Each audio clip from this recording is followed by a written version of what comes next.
Hello, this is Gary Hartley by the Chalkboard. Today, I want to share with you spiritual insights into my experiences of spiritual awakening over the last few years.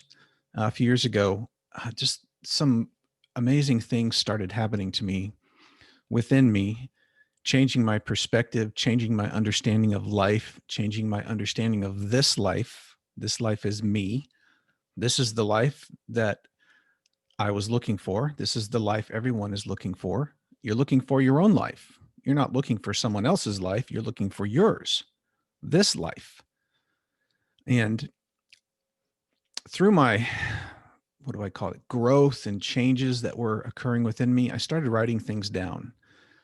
And these thoughts and ideas would come to me. Sometimes they would come to me in dreams, sometimes in the middle of the night. One of the things I would do is I would sit with um, my phone next to me when I was sleeping, and I would wake up and I would record some of these thoughts in the middle of the night. And I'm so glad I did that. I would do it with a recording app speaking into it because when I listened to it the next day, frequently I would not remember what I said.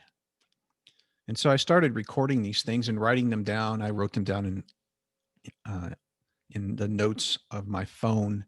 I wrote them down at work. I wrote them down on my computer, on my Kindle. And I decided one day I was going to put all these things together, specifically because I wanted something for my children to have. Hey, these are thoughts of dad. This is a great idea. So I started writing these things down, and I thought, I wonder if I could publish this into a book. And so I started exploring self-publishing a Kindle book on Amazon. And that's what I ended up doing. And if you've ever had a desire to self-publish a book, the most difficult part of it is actually writing it. And Amazon, it makes it fairly easy. They have a lot of tutorials and instructions on there on exactly how to publish a book. If you're interested in publishing a book, you can self-publish a Kindle book fairly easily, as long as you have one written. The formatting takes time. Mine was a little simpler because it's short. So I just want to share with you today some of the things I wrote down in my book. My book that I published a couple of years ago is called Pointing to the Light by Gary Hartley. Just thoughts and insights on spiritual awakening from my own experience of it. So, one of the things that I put in here at the beginning is one of my dreams. And I've been keeping a dream journal since 2008, and I may do a podcast just on dreams. And um, I put this dream at the beginning of my book because it was a very important dream. And I put the date down. It's dated February 27th, 2016. And this is the dream. In my dream, I was standing outside at night in my backyard looking up at the sky. The planet Venus caught my attention when suddenly I could see it as if time didn't exist the same way. I watched Venus track in an arc across the sky and over the horizon, leaving a bright trail where it had been. The rest of the sky stayed still. Then I saw more tracks from other planets and comets and meteors, many of which were way out of my normal range of vision. Then the sky became full of distant galaxies, stars, and moving streaks of light. Living in a small town with streetlights, normally all that is visible are just a few stars and planets. I was in awe at what I was seeing and was expressing my amazement out loud. My wife came outside and began laughing at me. I wasn't sure if it was because she could see what I was seeing or if she thought I was acting crazy. Then my vision expanded further, and I saw a large number of bright, glowing spiritual beings, immense in size, moving all over the sky. It was so beautiful, I began to weep deeper than I ever had before. I felt like my spiritual vision was being opened up. That was a really important dream to me. And I still had tears in my eyes when I woke up. And it still moves me when I read that now. But that was a very important dream to me, just being able to, experience and see things that were normally outside my range of vision. If I just stepped outside here to look up at the sky and to see it expand and see things, and the images of those glowing beings completely covering the sky, and they were gigantic, moving. It just moved me to tears deeply. So, this next one is about forgiveness. And it's called A Good Lesson. And this happened with my two daughters, Maggie and Rainey. One evening, my daughters, Maggie and Rainey, started fighting with each other over some trivial matter. First, they started yelling at each other, which was soon followed by some kicks and punches and then some tears. While I was separating the girls, I told them I was removing some of the evening's fun privileges from the schedule because they couldn't get along.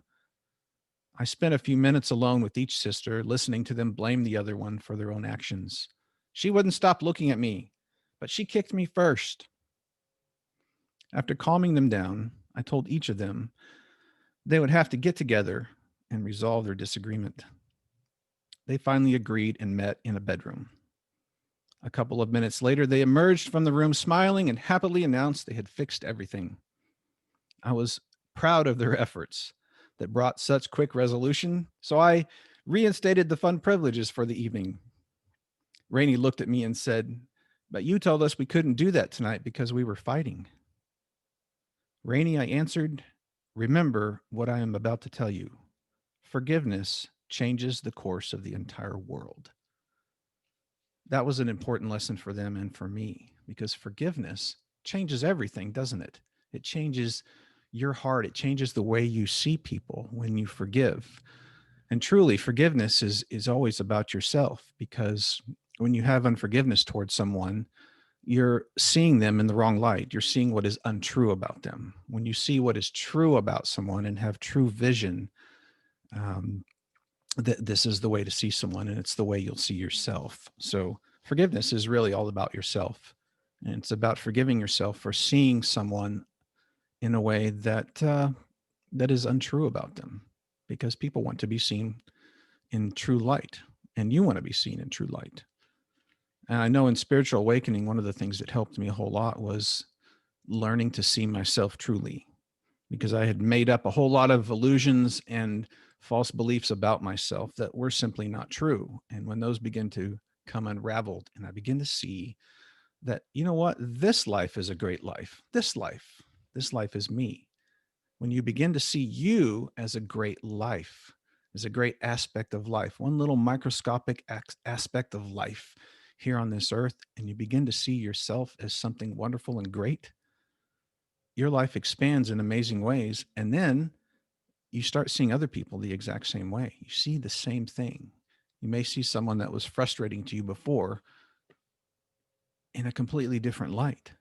Nothing about them may have changed. They may still be the same frustrating person, but you see something different now because you see something different about yourself. And this is one of the important aspects of forgiveness, because it sheds, it drops the shadows off of you and brings you as life into the light, so you can see clearly who you are in a wonderful and fantastic way. So, to my listener, I come from a Christian background, and I'm thankful for all of that heritage. So, a lot of the things that have occurred to me in my spiritual awakening involve Christ, and many times things that are written in the Bible that just took on a whole new light when I began to read them in a refreshing way, in a new way. So this passage is called "The Offer of Peace." In Matthew chapter 11, Jesus says, "Come to me, all who labor and are heavy laden, and I will give you rest." This should be the call of every believer in Christ. It is the call which should be extended to everyone we meet.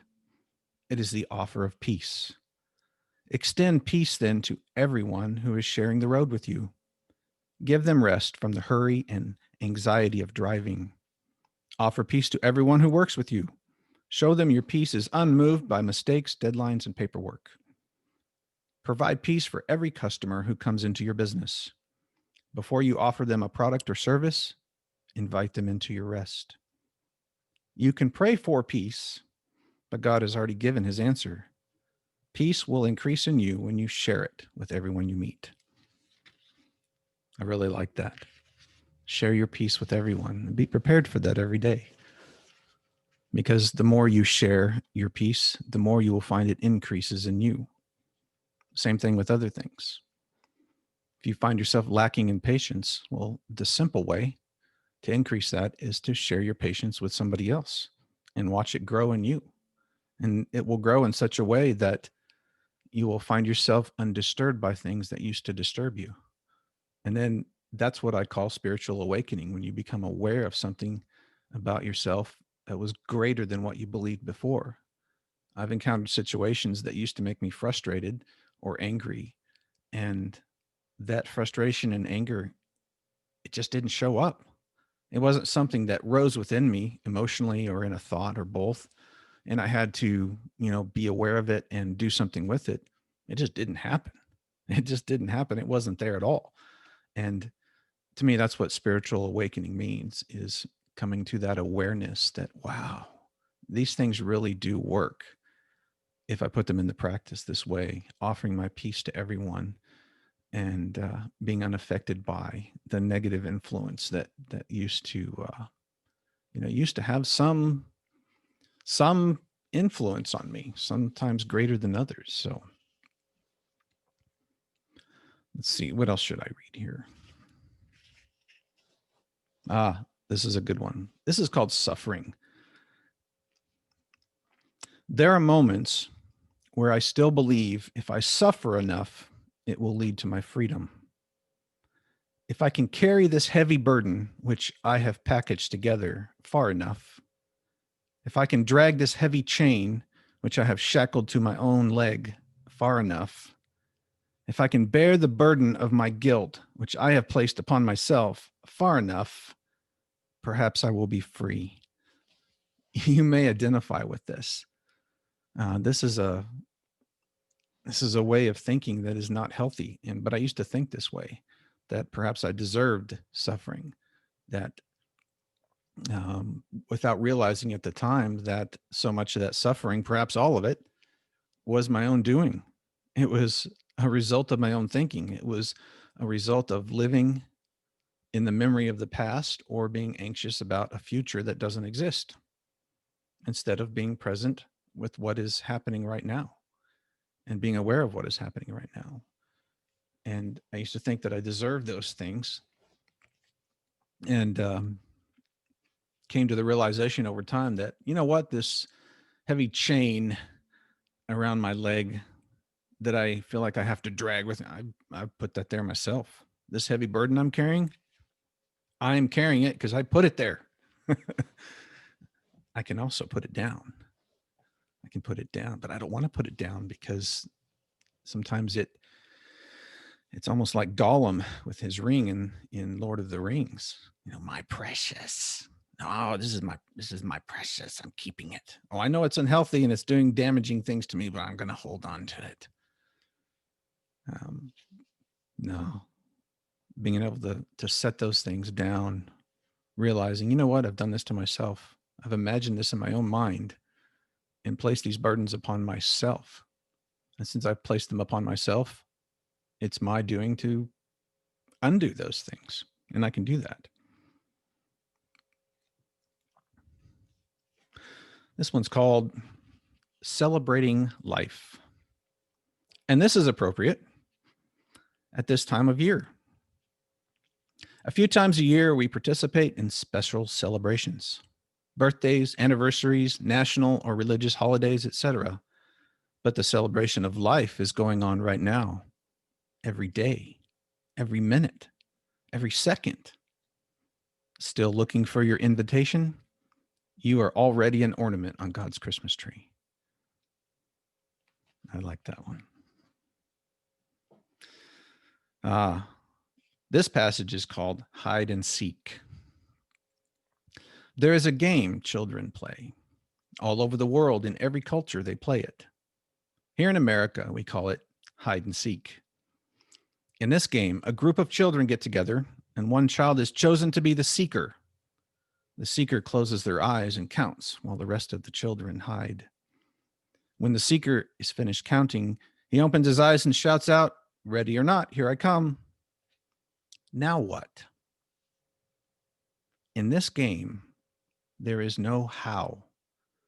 There are no notes to take, nothing to memorize, no books to read. Only one thing is required, and that is to know where to look. Once the seeker knows where to look, everything is found. This is really important as a seeker, as you're searching for life, because where is life? Well, I used to think life was something outside of me, right? Life is something out here. Something must change out here. I want something better out here in order to have a better life. But I was looking in the wrong place. I didn't know where to look. In my spiritual awakening, as I call it, I realized that where I needed to look was within me, to close my eyes and look from here, look here within me. When I began to do that, I began to watch my life unfold in really unusual and remarkable ways that I could not have expected. Had no expectations of what could possibly happen to me. And this can happen to you. If you're looking for your life outside of yourself, out here in this world, you're not going to find it there because it's not there. Your life is you, the one looking, the one listening, the one looking. This is you looking as life, looking as life, experiencing life. This is you. This takes a special looking to look and see where this life is, your life here, not outside of you, but within you here.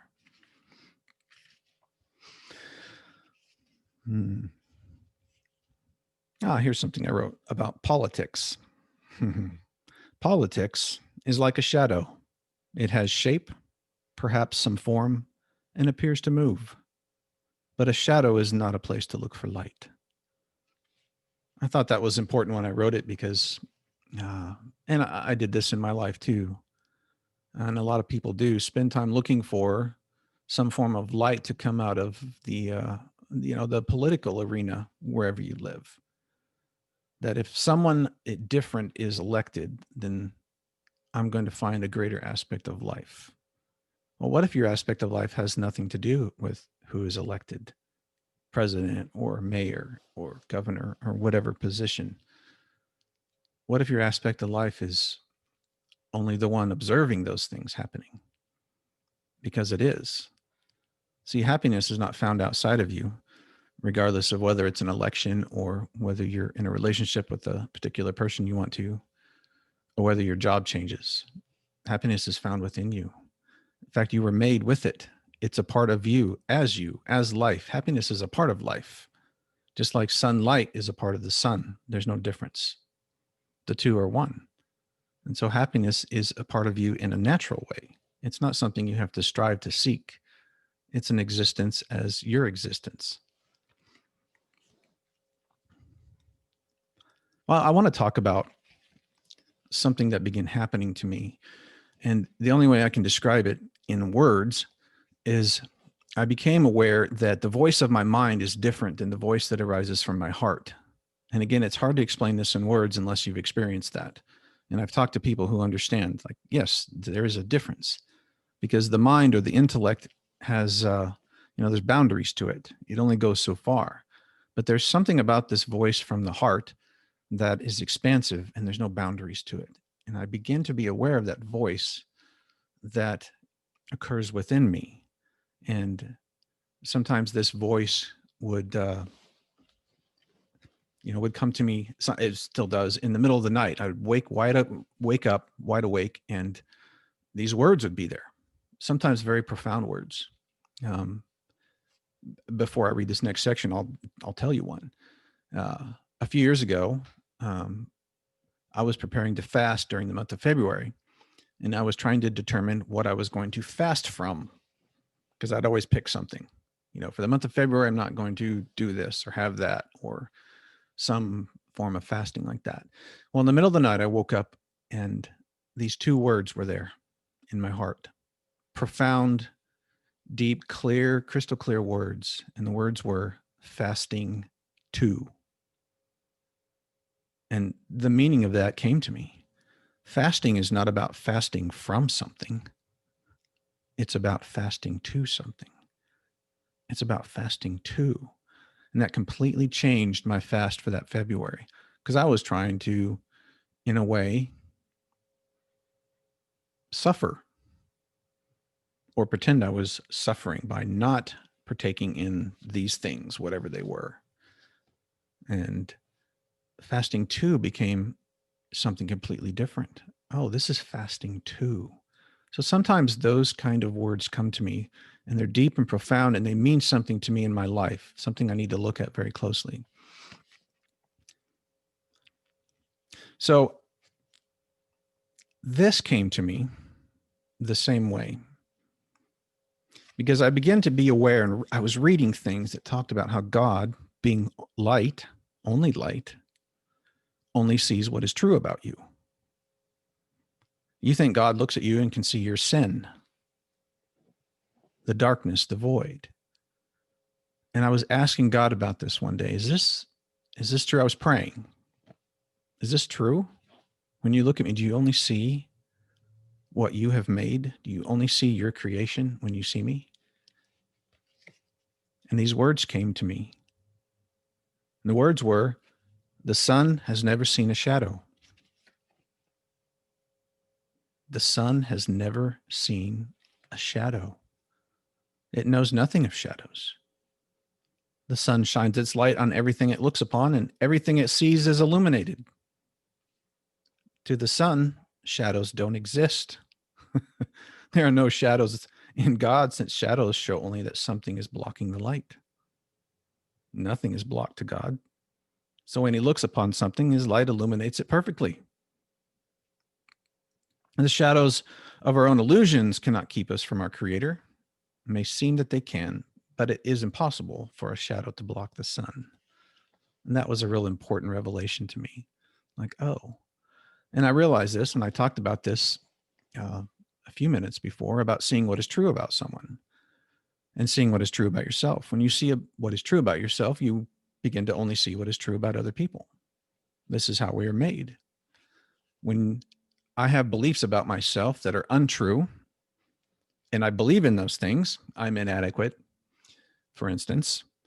I'm not worthy.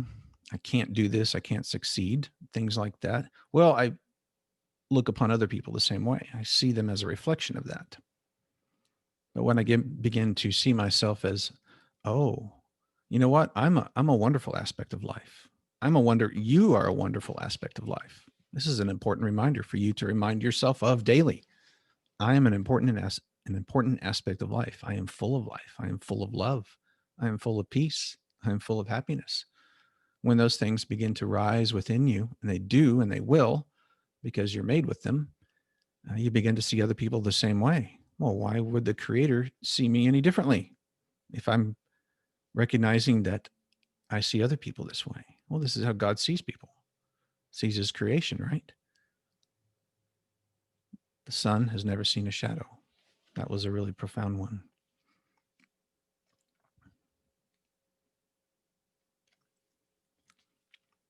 One of the profound things that Jesus said that is still being unwrapped over and over in my life all the time. It's very simple, but it's so deep. He said, you are the light of the world. You are the light of the world. He could have said it another way. He could have said, you are the peace of the world. You are the life of the world. You are the truth of the world. You see, you do not have the light of the world. You are the light of the world. You are the light of the world.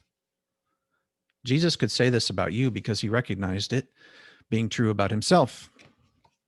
And what you recognize to be true about yourself, you see in others.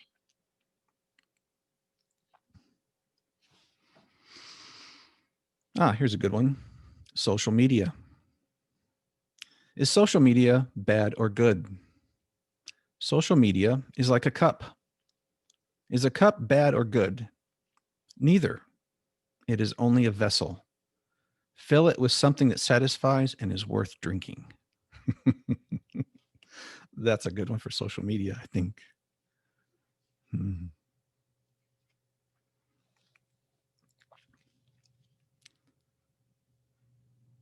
Uh, Here's a good section. Are you a liberal or a conservative? Left minded or right minded?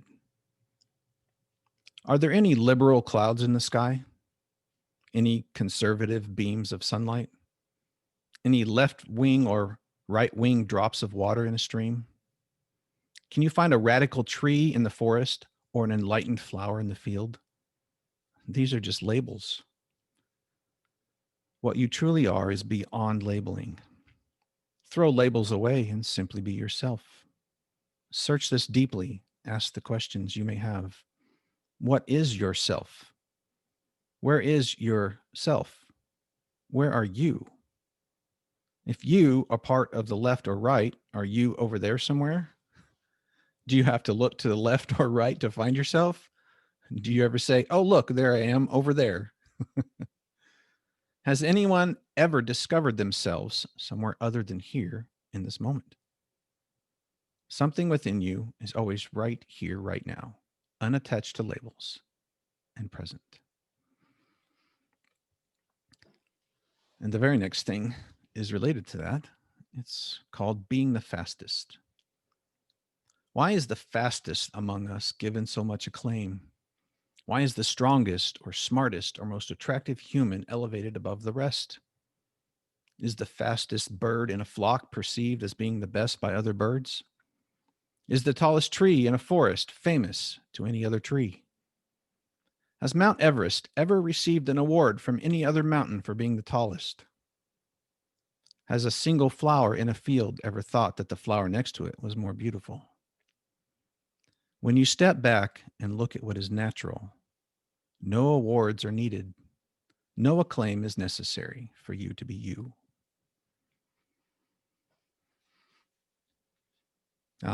This next one is called the image of God. This is worth seeking out. So, the Bible says we are made in the image of God. What is this image? Where is this image? Can this be found?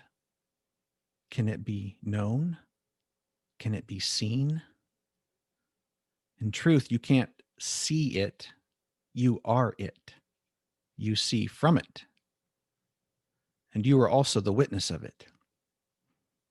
You, the one looking right now, are the image of God looking. See, you are the image of God. You don't have the image of God. You are this. Just like I said earlier, you don't have the light of the world. You are this. You are the light of the world.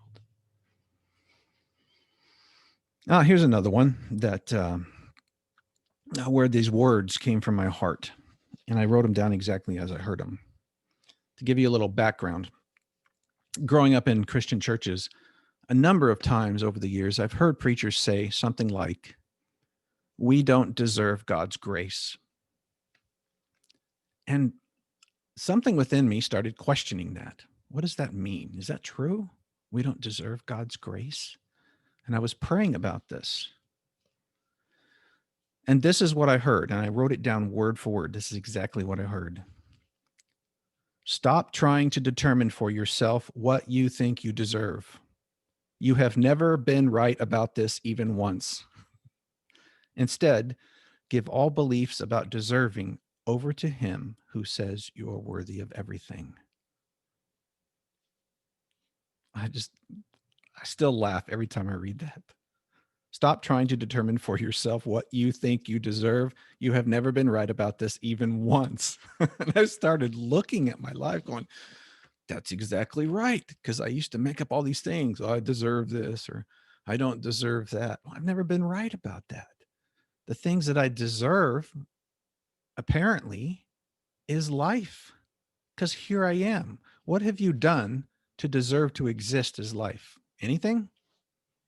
No. Here you are. Suddenly, your life, existing, experiencing life here on earth. Did you earn that somehow? No. Suddenly you're just here, existing. There's no deserving involved with that. The most beautiful things that ever happened to me had nothing to do with what I thought I deserved. The love and life and peace and joy and happiness, those things have nothing to do with you deserving them. They're a part of you as life. Life is not life without those things. You are not you without those things. Those are part of you. Oh, this is a good one. This is a good one. And it's a good one because of my experience of it.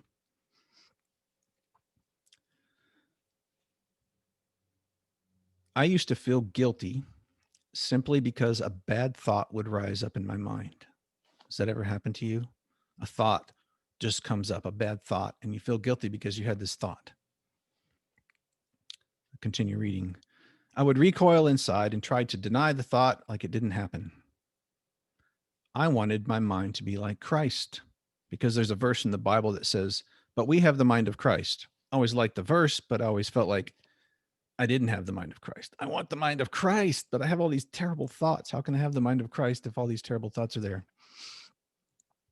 I wanted my mind to be like Christ. Surely he never had thoughts like these. Then I realized Jesus did have thoughts like these because the Bible says he was tempted in all ways just like we are. You cannot be tempted unless there's a thought. It's not that Jesus didn't have bad or tempting thoughts. He put all those thoughts in front of him. He saw every thought for what it was and took every single one captive. How wonderful the humanity of Jesus.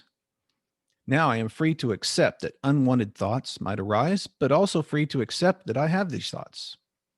Now, when an unwanted thought arises, I put it in front of me. Another way to describe this is I bring the thought into the light and let it be fully exposed. Then the thought dispels into the light. See, I used to fight my thoughts, which is not a very successful venture. If you want to see how that's going to come out, have your right hand fight your left hand. This is, there's no success in that. And you'll end up hurting yourself if you continue. Well, it's the same thing with your thoughts. They're rising from within you, they're an aspect of you. So you can't fight yourself and win. So it's not about fighting thoughts, it's about being aware of them and accepting it. Okay, that thought came. I don't have to respond to that thought in any way. I can do with it as I want. One of the things I describe to people is that I have control over my hand and I can do with my hand as I want to. I can pick things up, I can move it, I can keep it still if I want to. I can use this hand for good, I can use this hand for evil. I can do whatever I want to with this hand. It is under my control. You can do the same thing with your thoughts if you just step back and look at them. When a thought arises, you can look at it like, okay, I see that thought. I don't have to respond to it.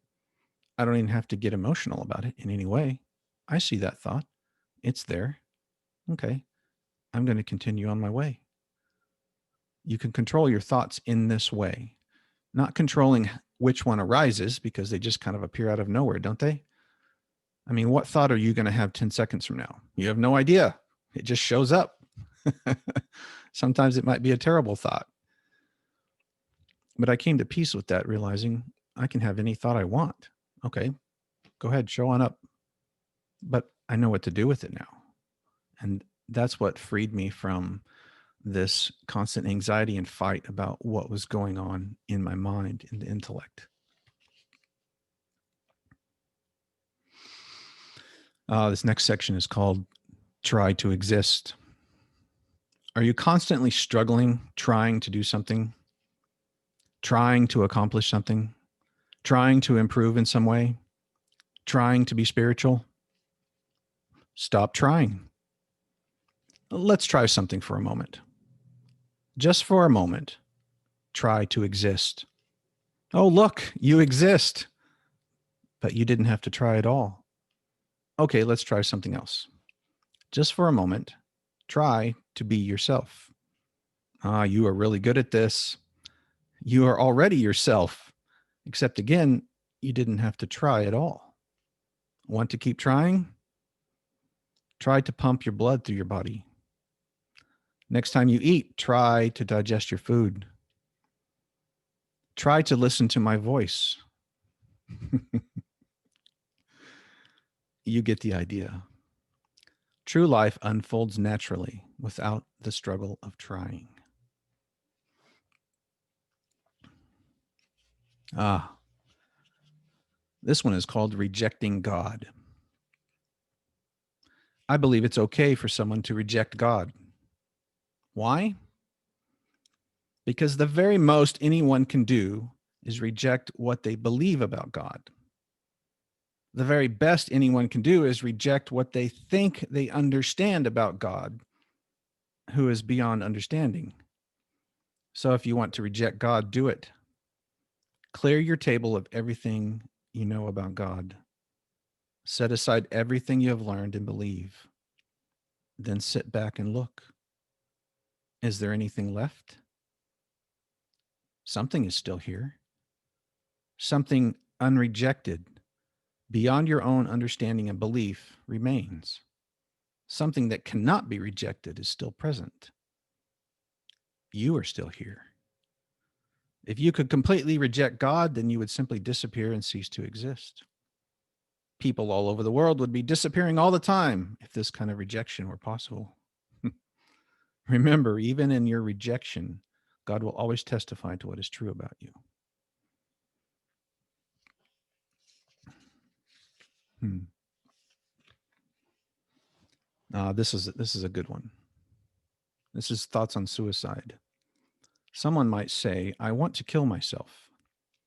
So I might ask them, are there two of you? You said, I want to kill myself. So who is the I who is to die? And who is the I who is to do the killing? I agree, someone must die, but who is this one? And who is the one left who will witness to this? That one's kind of deep and profound. Because there's only one of you. There's not more than one of you, is there? You might say, I am depressed. Well, who is the one depressed and who is the one witnessing to that? Because someone is seeing depression and you can't see yourself. Can you turn and look at your own eyes? Can you turn and see the one looking? Try that sometime. Just sit still and try to look at the one looking, you. You can't see yourself. This really happened. When my oldest daughter was 4 years old, uh, her mother and I were in a car driving, and she was in the back seat. Rainey is her name. And she started acting distressed about something. And her mom asked, Rainey, what's wrong?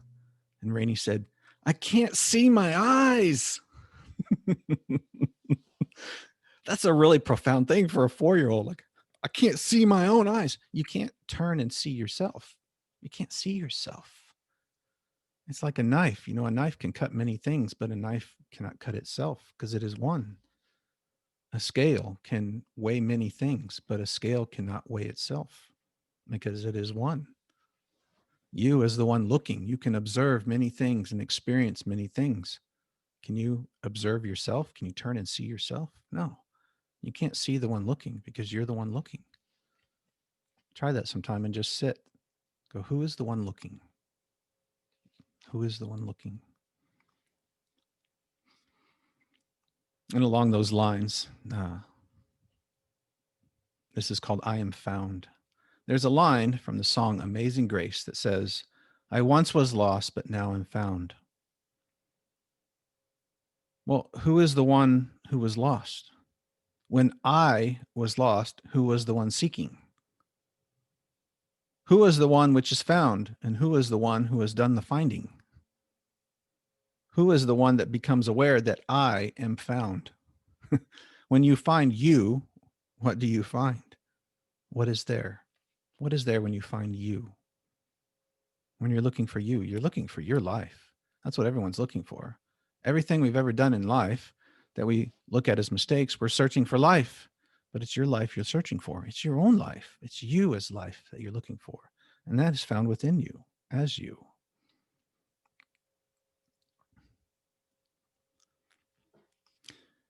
Ah, this is good. Bring everything hidden into the light. You may fear your weaknesses will be exposed, but actually, what is true about you will be revealed. Only what is untrue will be exposed. What is untrue must be brought into the light for it to disappear.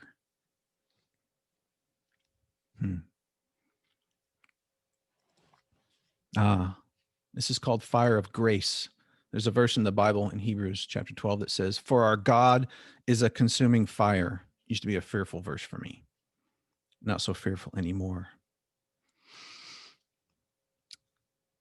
God is surely a consuming fire, and you will be consumed. But this fire is a fire of grace, and it will only consume what is false about you. It will only consume what is untrue about you. It will only burn up what is inadequate about you. It will only incinerate all your illusions and false beliefs you have made for yourself. This fire of grace will burn away everything until all that is left is what is pure and holy and eternal. It will melt you into Him. Ask God to do this to you every day. Ask 1,000 times until it is done. God, melt me into you. One of the things I learned from listening to this man, his name is Mooji, Mooji. He talked about asking God to change him, to change me to you. And I adopted that in my life. And for a long time, I would wake up in the morning and pray that, God, change me to you, because I can't do it. I've tried. I don't know how. I don't know how to change myself, not in the way I want. Change me to you. It's such a simple prayer, but it's such a beautiful thing to start the day with. God, change me to you today, not tomorrow, today. Change me to you. Change me to you. What a beautiful prayer.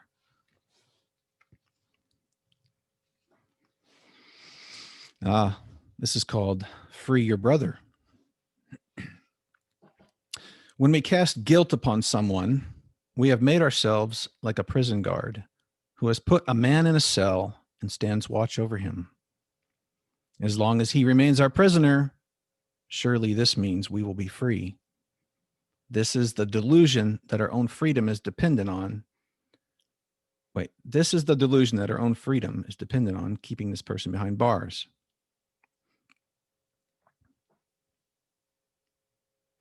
We keep careful watch over him so we can again catch him committing a crime against us, ensuring he stays locked up.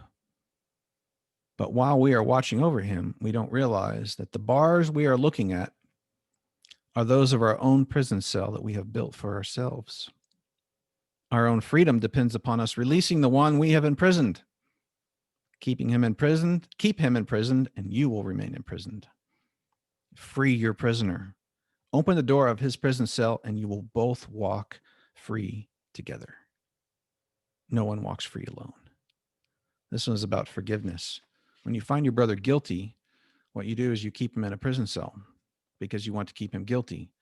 Because somehow in our twisted way of thinking, we think that means we'll be free.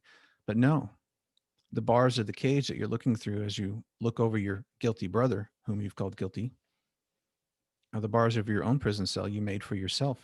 And you're holding the key the whole time. You built the cage. You're holding the key. So release your brother and you will walk free at the same time. You walk free together. So don't keep your brother, your sister, your neighbor, your friend. Don't keep them in prison in your mind by continually finding them guilty of something, because this becomes as a reflection back to you, and you will find yourself guilty of something and you will stay in that prison cell. No, free your brother of that guilt. There's a book called A Course in Miracles, and one of the things it talks about is if you've had trouble with someone in your life, the next time you see them again for the first time. See them again for the first time. Someone who's bothered you in the past, the next time you see him again for the first time with no past, no memory, as a new person. And then you will see yourself the same way. Surrender. Ooh, I used to hate the word surrender, especially in church. I hated singing. There was a time I hated singing songs about surrender. Oh, surrender to God. And until I began to understand what surrender meant. Surrender to this moment. This doesn't mean don't feel. You must allow yourself to feel everything. Surrender by allowing all your feelings and emotions to be released. Let them rise to the surface and acknowledge them. See them. Sit with them. Don't deny them or resist them. Accept that they are there. If there is suffering, then allow the suffering. If there is sorrow, then weep. If there is anger, see the anger. If there is fear, recognize that fear is there. Bring it all out into the light. Stay in awareness and notice the ego wants you to react. Don't react to the feelings. Stay present and still and let God testify to what is true about you. Sometimes I would do this when I was angry or frustrated. I would lay in the floor and be still, and I would just watch all the feelings and emotions that were happening to me in that moment. I would sit there and just watch them and acknowledge that they were there. Okay, I see this. I see this anger. I see this frustration. And doing that had amazing effects on my life in order to dispel those things. And the way I describe it is it's bringing them into the light. It's like bringing a shadow into the light. It's gone. And this takes practice. Sometimes things take time, depending on how deep the anger is, but it's a worthy practice to do, to sit still. Like I said, I like to lay in the floor because I don't know, it's something calming about just laying in the floor and just watch my emotions and watch my thoughts and feelings as they're arising, especially when I'm frustrated or angry at something. So to me, that's what true surrender means. Oh, this is a good one. This is a good one. This is a good one because it was good for me. I actually put a date on this. It was February 23rd, 2016. And which is really interesting because that dream I read earlier was from February 27th, 2016. So this is just a couple of weeks later. And so there's definitely a connection between this writing and that dream. This is called God is Innocent. God has declared me innocent. Heard that before and never really truly believed it until today. Today, something remarkable happened. Today, I found God innocent. Innocent of making me suffer. Innocent of creating me inadequate and not good enough. Innocent of authoring the pain and sorrow that I have experienced in my life. I have accused him of so many things. I have blamed him for my weaknesses and failures. I have blamed him for things I have lost and for things others around me have lost. I have blamed him for sickness and death. But today I declared him innocent of all the charges I have ever brought against him. I declared his innocence and in doing so found my own. I spent most of my life accusing God, who was declaring me innocent, of being guilty. God, you are innocent. Me, you are guilty. Some real twisted logic right there. No more of that. So today I proclaim God is not guilty. I'm sure he's relieved. I know I am. That was such a big event for me, realizing that I had just blamed God for all my misfortune in my life, or my perceived misfortune in my life, what I labeled as misfortune. And when I found him innocent, I found my own innocence. This is called hiding. I have been like a small child hiding behind a curtain, but my Father knows where I am. I have never been hidden to him.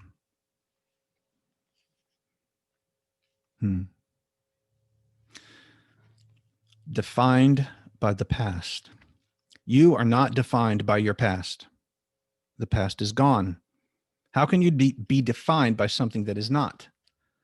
You are defined by the past just as much as you are defined by the future, neither of which exists now.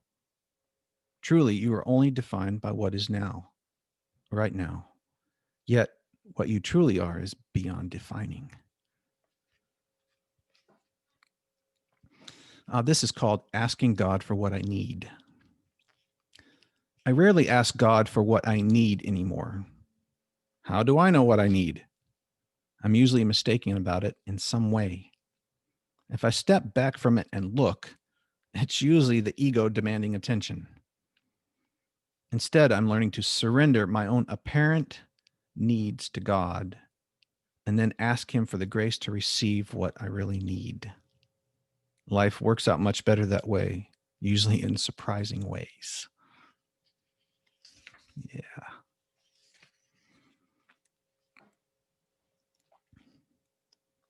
Hmm.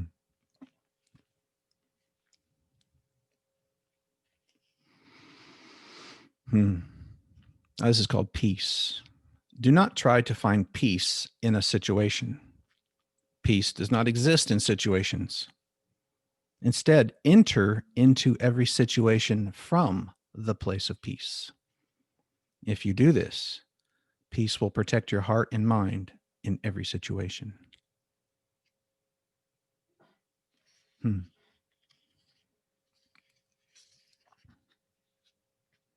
This is called meeting Christ, meeting Christ. There's a verse in Ephesians that says that Christ may dwell in your hearts through faith.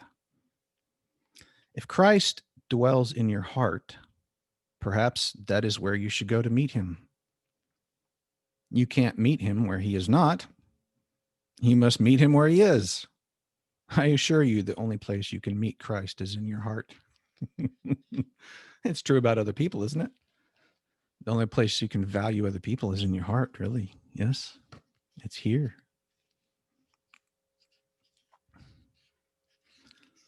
This is the last thing in the book, and we'll close with this. This is called life and activity. There's another verse in the Bible in Hebrews 4, and it says, "For the word of God is living and active." If the word of God is living and active, then this word must be found where there is life and activity. There is no life and activity in a book. A book just sits there. It doesn't move. It doesn't breathe. It doesn't respond or think. It has no experiences to share. However, a book can certainly point to where life and activity is. Take a closer look at this. What is the most obvious or noticeable thing to you in which you are aware of life and activity? Is it not you? Are you not aware of the life and activity within you more than in anyone else or anything else? You, the creation of the Creator, are alive and active. The Word of God must be experienced. No, the Word of God must be where life is experienced within you. See, the Word of God is alive within you, where life is experienced, because everything you experience is from here, isn't it? You're experiencing life from where you see from where you hear from here, from where you witness from. This is where life is. This is life is you. You are life itself. You do not have a life. You are life itself. So thank you for listening to some readings from this book I published. This is Gary by the chalkboard, and we'll be talking to you again soon. Thank you.